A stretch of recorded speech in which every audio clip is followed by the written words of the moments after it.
আসসালামু আলাইকুম everyone, welcome to my YouTube channel. আজকে আমি আপনাদের জন্য অত্যন্ত মজাদার একটি আলুর দম রেসিপি নিয়ে হাজির হয়েছি। এখানে দেখতে পাচ্ছেন আমি আলু কেটে নিয়েছি, সাথে শুকনো মরিচ, কাঁচা মরিচ, পেঁয়াজ এবং রসুন কেটে নিয়েছি। এখানে টমেটো সস, হলুদ গুঁড়া, জিরা গুঁড়া, গরম মশলা গুঁড়া, লবণ এবং শুকনো মরিচের গুঁড়ো নিয়ে নিয়েছি। প্রথমে একটি পাত্রে আমি কিছু পরিমাণ তেল দিয়ে দিলাম।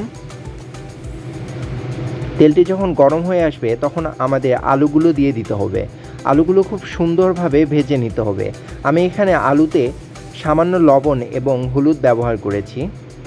এভাবে লাল লাল করে আলুগুলো ভেজে নেওয়ার চেষ্টা করবেন, তাহলে এর স্বাদ অনেক বেড়ে যাবে।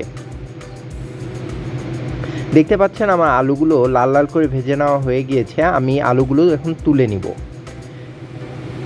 এই তেলেই আমি গরম মশলাগুলো দিয়ে দিলাম, তারপর জিরা দিয়ে দিলাম।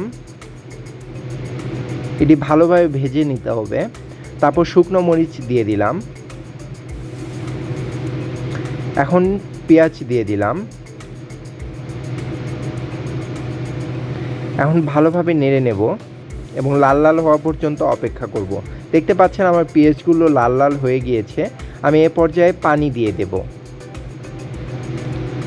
পানি দিয়ে কিছুক্ষণ এটি কষাতে হবে।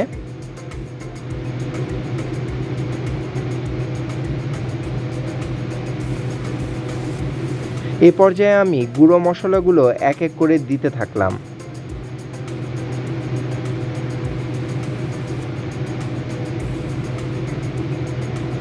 সবগুলো মশলা একসাথে দিয়ে ভালোভাবে নেড়ে নিতে হবে।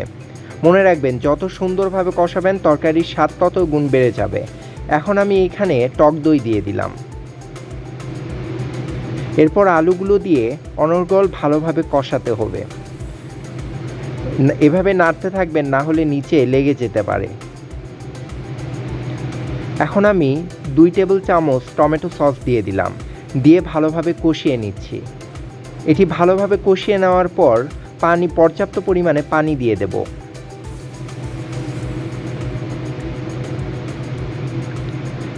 পর্যাপ্ত পরিমাণে পানি দিয়ে 3-4টি কাঁচামরিচ দিয়ে আমি ঢাকনা দিয়ে ঢেকে রাখলাম।